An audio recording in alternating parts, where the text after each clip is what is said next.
Capítulo 3. Prioridades reales versus prioridades declaradas. Elegir es excluir y excluir duele. Y una diferencia incómoda pero determinante entre lo que dices que es importante y lo que realmente gobierna tu vida. Esa diferencia no se mide en discursos ni en intenciones, sino en tiempo entregado. El tiempo no negocia con el autoengaño, no interpreta motivaciones ni escucha promesas futuras, simplemente se va donde tú lo envías. Y ahí, sin necesidad de palabras, deja testimonio. Muchos viven convencidos de que sus prioridades están claras cuando en realidad solo están declaradas. La prioridad real es la que recibe tu atención sostenida, tu energía más fresca, tu presencia más cuidada. Todo lo demás es aspiración, no necesariamente falsa, pero aún no gobernante. Por eso este capítulo no busca acusarte, sino colocarte frente a una verdad que, aunque duele, libera. No hay coherencia sin exclusión consciente. Elegir es excluir, y excluir duele, porque renunciar implica soltar algo que, de una u otra forma, te sostiene, te valida o te distrae. Pero no excluir duele más a largo plazo, porque dispersa, fragmenta y desgasta la vida sin que lo notes de inmediato. La brecha entre lo que afirmas y lo que sostienes. La mayoría de las personas no vive en contradicción por mala intención, sino por confusión. Quiere honrar a Dios, cuidar a su familia, crecer profesionalmente, mantenerse saludable, servir, descansar y vivir con propósito, todo al mismo tiempo. El problema no es el deseo, sino la negación de un límite básico. No todo puede ocupar el primer lugar. La brecha entre discurso y acción se manifiesta en lo cotidiano. Se dice que la familia es prioridad, pero el trabajo recibe la mejor energía y el hogar los restos. Se afirma que la fe es central, pero no hay espacios reales de silencio, oración o discernimiento.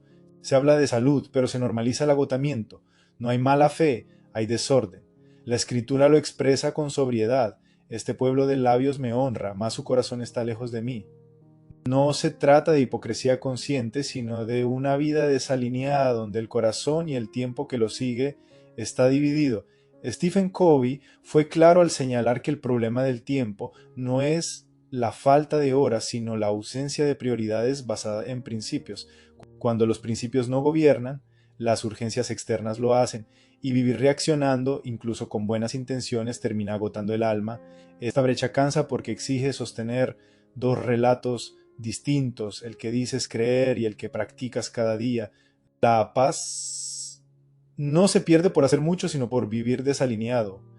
La incoherencia drena energía emocional y espiritual de forma silenciosa, ¿no? Urgente, importante, el conflicto que decide tu vida. Cada día se libra una batalla silenciosa entre lo urgente y lo importante. Lo urgente presiona, interrumpe, exige respuesta inmediata. Lo importante no grita, espera. Requiere intención, protección y decisión previa. Cuando no hay un orden interior claro, lo urgente siempre gana por defecto.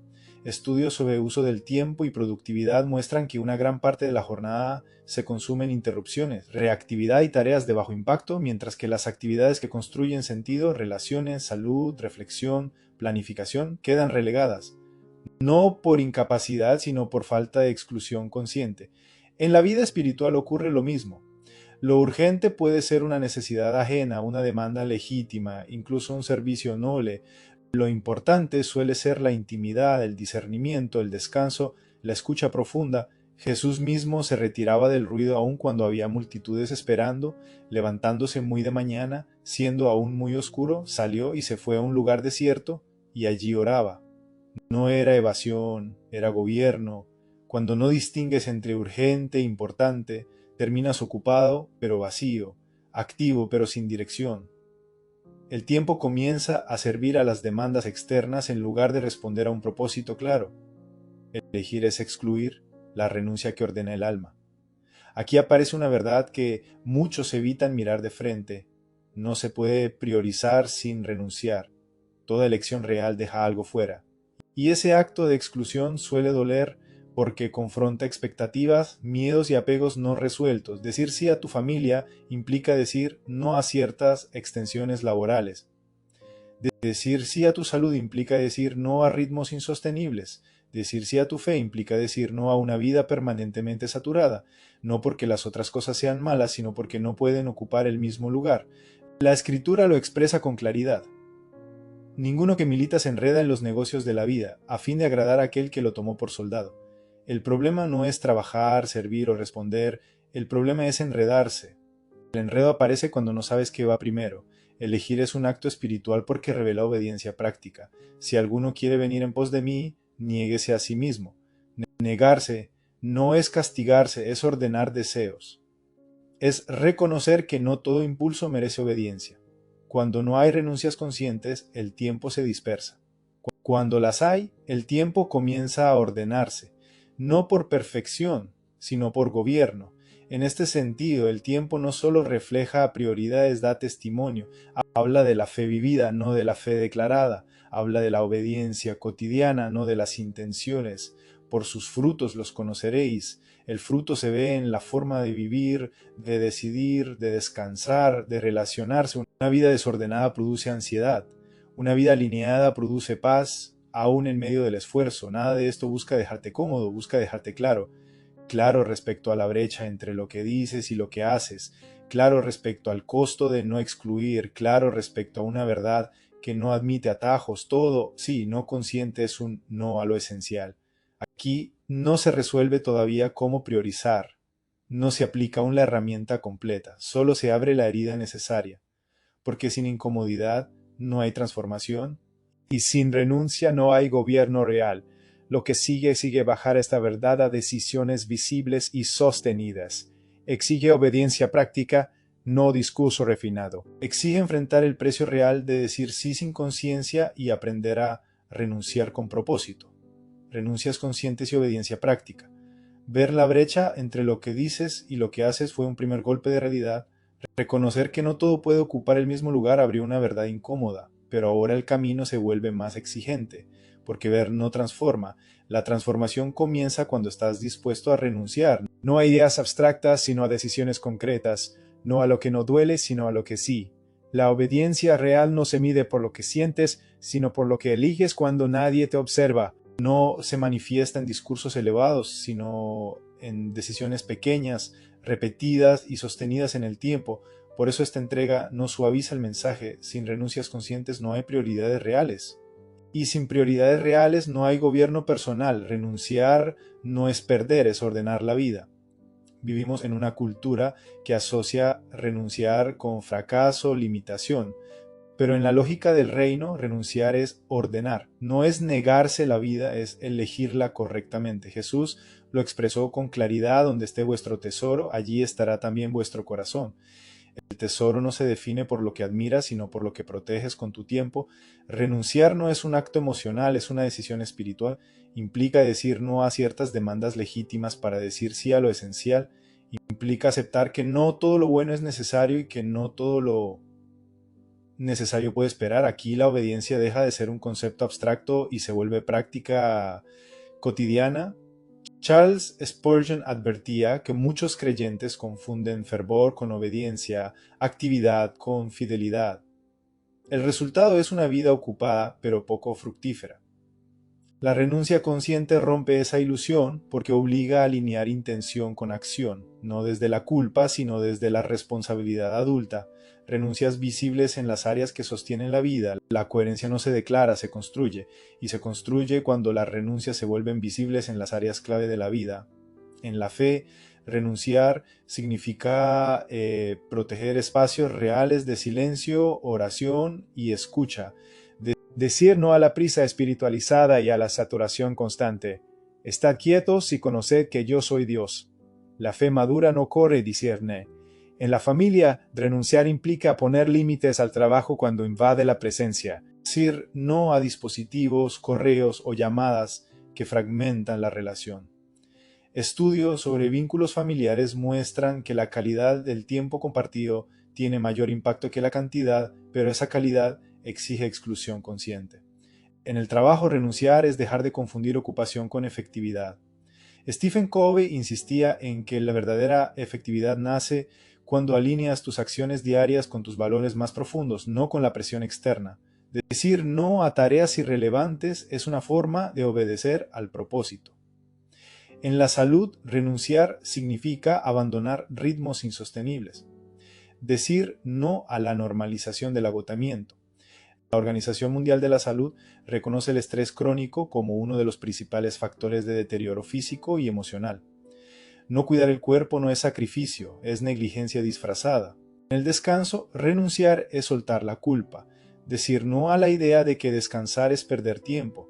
En vano madrugáis y os acostáis tarde, pues que a su amado dará Dios el sueño. El descanso también es obediencia.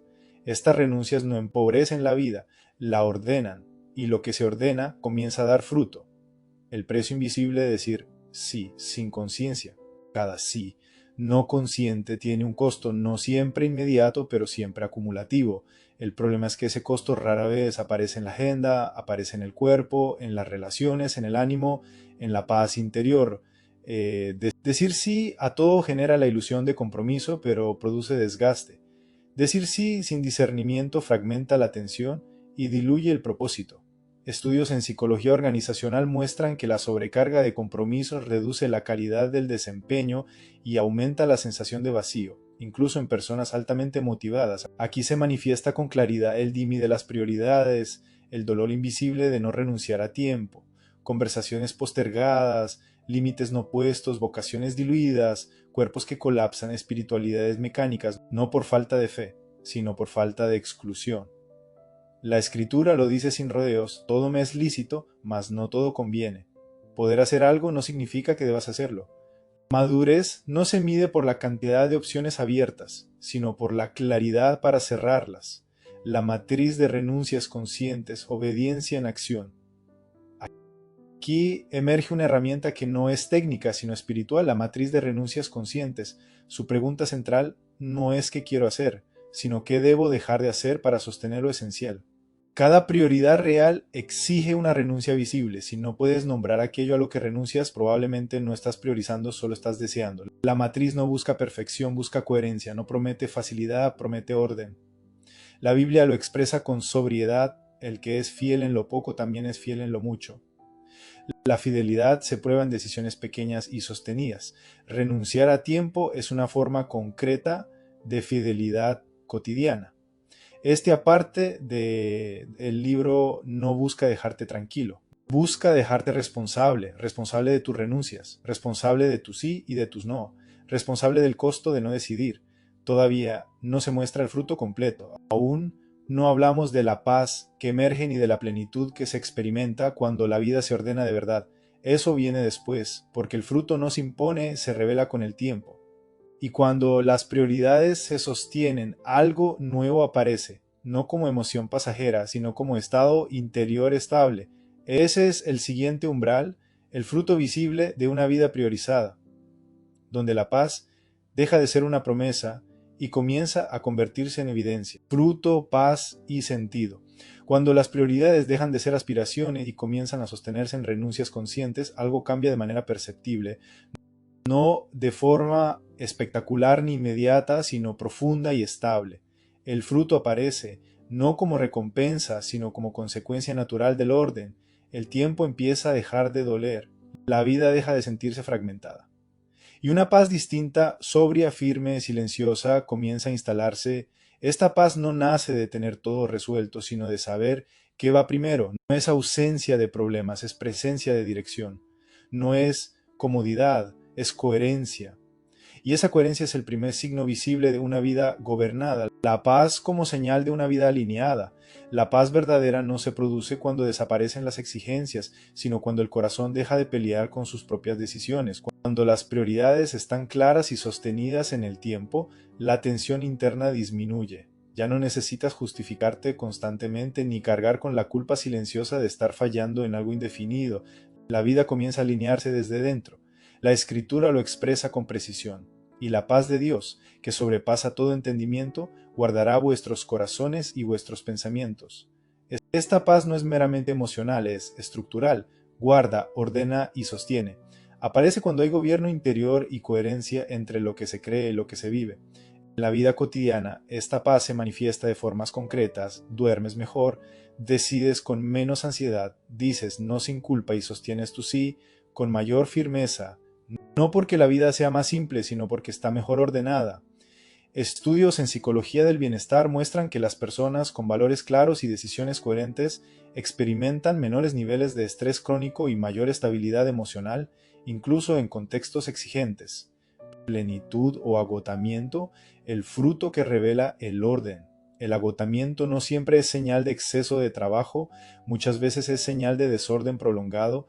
Se puede estar cansado haciendo lo correcto, pero ese cansancio es distinto, no vacía, no amarga, no desconecta del sentido. El agotamiento que drena suele venir de decir sí sin conciencia, de vivir dividido entre lo que haces y lo que crees. La plenitud, en cambio, no se mide por intensidad, sino por coherencia. Aparece cuando lo que haces está alineado con lo que valoras, cuando tus decisiones, aunque exigentes, tienen sentido, cuando tu tiempo deja de ser una carga y comienza a ser un vehículo de propósito. Jesús lo expresó con sencillez: mi yugo es fácil y ligera mi carga. No habló de ausencia de carga, sino de una carga correcta. El problema no es llevar peso, es cargar con lo que no te corresponde. Esto se evidencia en todas las áreas de la vida. En la familia, la plenitud se nota en presencia real, no solo física. En el trabajo, en foco y aporte con sentido, no en ocupación constante. En la fe, en una relación viva, no en prácticas mecánicas. En la salud, en ritmos sostenibles, no en resistencia forzada. En el descanso, en reposo que renueva, no en evasión. Cuando las prioridades se sostienen en el tiempo, la plenitud deja de ser una promesa futura y comienza a experimentarse como una cualidad del presente. Cuando el fruto se sostiene, el tiempo y la energía se encuentran. Una prioridad real no se prueba en un día, sino en la constancia. El fruto visible aparece cuando las decisiones se repiten, cuando los límites se mantienen, cuando las renuncias no se negocian cada semana. Ahí el tiempo deja de ser un enemigo impredecible y se convierte en un aliado estable. La escritura lo expresa con una imagen clara: no nos cansemos pues de hacer bien, porque a su tiempo segaremos y no desmayamos. El fruto tiene tiempo, la paz también, la plenitud no se impone, se cultiva. Investigaciones sobre hábitos y comportamiento confirman que las decisiones alineadas con valores, sostenidas en el tiempo, generan mayor satisfacción vital que los logros aislados. No es la intensidad lo que transforma una vida, es la coherencia prolongada. Y aquí emerge una comprensión más profunda: no todo problema de tiempo es un problema de prioridades.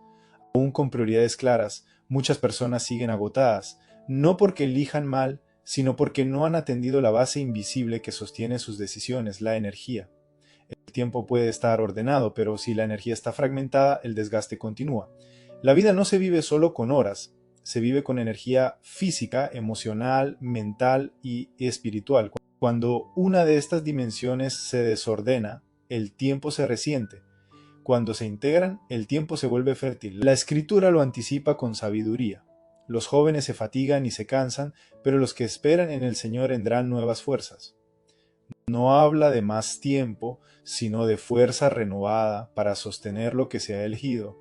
Las prioridades ya están claras, las renuncias han sido asumidas, el fruto comienza a hacerse visible. Ahora la pregunta es más profunda y más técnica a la vez: ¿con qué energía estás viviendo lo que decidiste priorizar? Porque el tiempo se gobierna desde las prioridades, pero se sostiene desde la energía. Comprender esa base invisible transforma la manera de vivir, trabajar, decidir y descansar. Ese es el umbral que se abre a continuación: Energía 4D, la base invisible del tiempo. Un territorio donde el gobierno personal deja de ser esfuerzo constante y comienza a convertirse en coherencia, flujo y vida con sentido.